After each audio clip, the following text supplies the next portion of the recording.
Hello students, how are you all? I just hope that you all are good and safe at your places. Now students, we'll continue with the same chapter, chapter 2, elements, compounds and mixtures. And today we're going to start a new unit, unit 2, mixtures. So let's get started. So the second unit is mixtures. Now what are mixtures? A mixture is an impure substance made up of two or more elements or compounds mechanically mixed together in any proportion. That means they are not chemically bonded. Now here, just now I told you that it is made up of two or more elements. So let us take an example of elements here. Here we have an element iron and here sulfur. So these two elements, when we mix them, then they make mixture of iron and sulfur.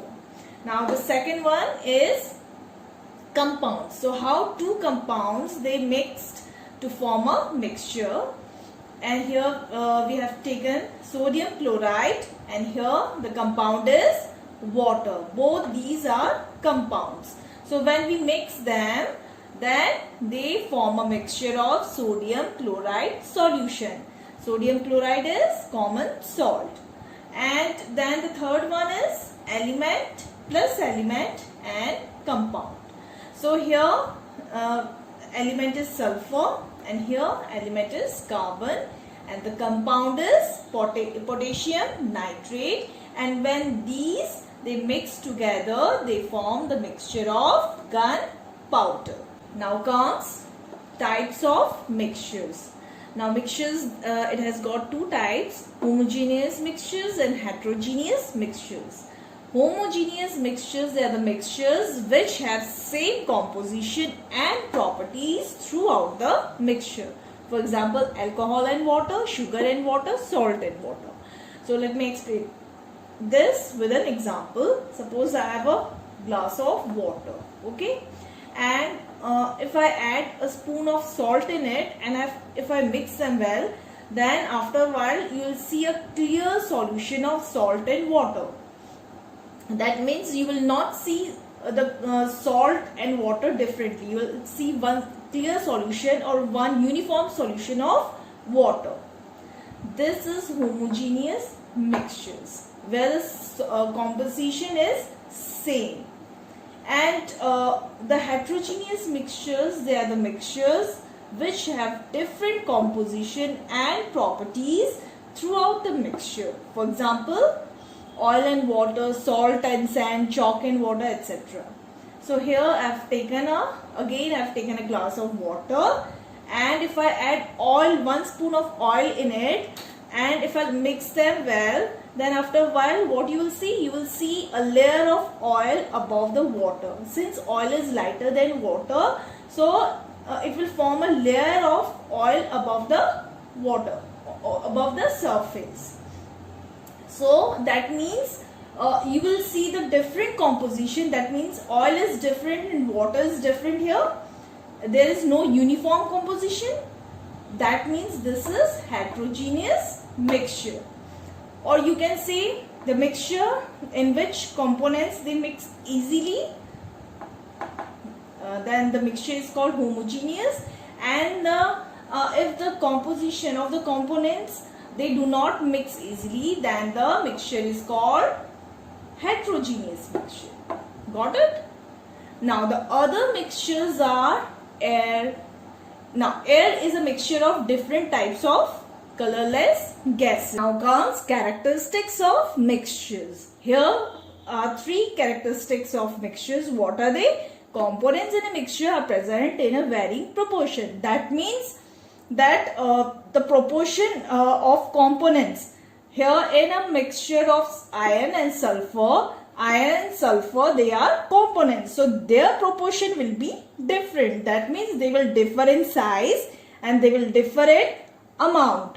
For example, if I take a sugar solution and if I make a sugar solution by adding a spoon of sugar in a glass of water, then you can see the amount of sugar was, a spoonful of sugar was there and the amount of water was a glass full of water, but still they make a mixture.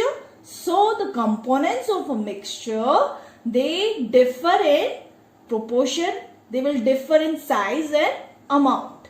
Then comes components in a mixture retain their original properties. That means that components, they will continue to have their own properties. That means suppose this is a mixture of iron sulfur, then iron will react with dilute hydrochloric acid to give hydrogen, and sulfur, it dissolves in carbon disulfide. Then comes third property is components in a mixture can be separated by physical methods using magnets or filtration or sieving, etc. That means we can separate a mixture physically using magnets, filtration, a sieve, etc. Always remember that mixtures, they are not chemically bonded. So we can separate them by using physical methods. Now these are the properties of elements, compounds and mixtures, or we can see a comparative study of elements, compounds and mixtures. So first is that elements, they are pure substance. Compounds, they are also pure substance. Pure substance means the substance which are made up of only one kind of particles. Now mixtures, they are impure substance. Impure substance means they are made up of more than two kind of particles. Then comes elements. Elements, that is atoms, they are present on their own. I'm talking about their existence. Now secondly, components are present in a definite proportion in compounds.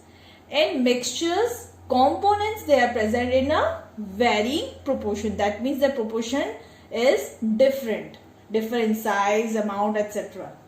Then third is elements, they have a definite set of properties. Compounds, they also have a definite set of properties. But mixtures, they do not have a definite set of properties. Then comes elements, they can be separated by physical and chemical methods. Compounds, they can be separated by chemical methods only. And mixtures, they can be separated by physical methods only. Okay. Then comes examples. Examples of elements are iron, copper, silver, gold, hydrogen, carbon. They all are elements. And compounds, examples of compounds are sodium chloride, ammonia, then hydrogen chloride, etc. Now mixtures, the examples of mixtures are iron plus sulfur mixture, gunpowder, sugar and water solution or mixture, air, milk, they all are mixtures.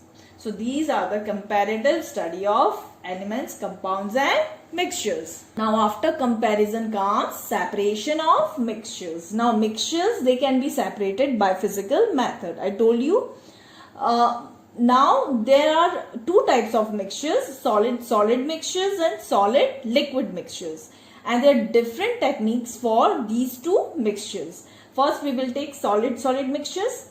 In solid mixtures, three methods or three techniques are used to separate particles. Now in the first one is sieving, the second one is magnetic separation, and the third one is sublimation. Now there are principles involved based on sieving, magnetic separation and sublimation. And what are the principles? They are, first one is difference in size of solid particles. Now secondly is in magnetic separation, difference in magnetic and non-magnetic nature of solids. And in third, sublimation, principle is difference in sublimable and non-sublimable nature of solids. So here in sieving, what happens? Sieve is used. Sieve, you know, chhanni. So by using sieve, larger particles can be separated from smaller particles. Now in magnetic separation, magnets, they are used to separate magnetic particles from non-magnetic particles. And in sublimation, heating, where heating is required, sublimation is a process in which solid is directly changed into vapor. It changes into vapor state. It doesn't change into liquid state. It directly changes into vapor state. So what happens here? The solid is heated, and then it is separated from non-sublimable solid particles. So sublimable particles, it gets separated from the non-sublimable particles. Now the first method of separation solid mixture is sieving. And the principle which is involved in this technique is based on the difference in size of the solid particles, large sized particles and small sized particles. Now technique of separation is the large sized particles, they are separated from small sized particles or finer particles by passing the mixture through a sieve. Now this is sieve. Channi you must have seen at home. So that channi is actually sieve.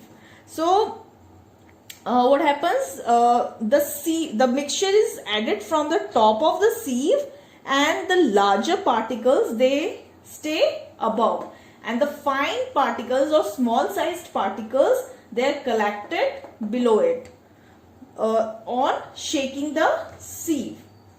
And sieve is actually a wooden frame with metallic mesh at its base. Now this type of sieve is used in construction site by builders. So what they do, they use it to separate sand particles.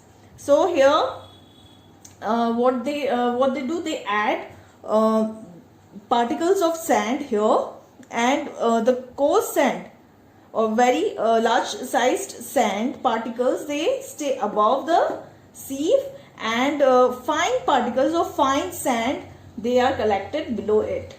So this is how this technique is used to separate large sized particles from and to separate small sized particles.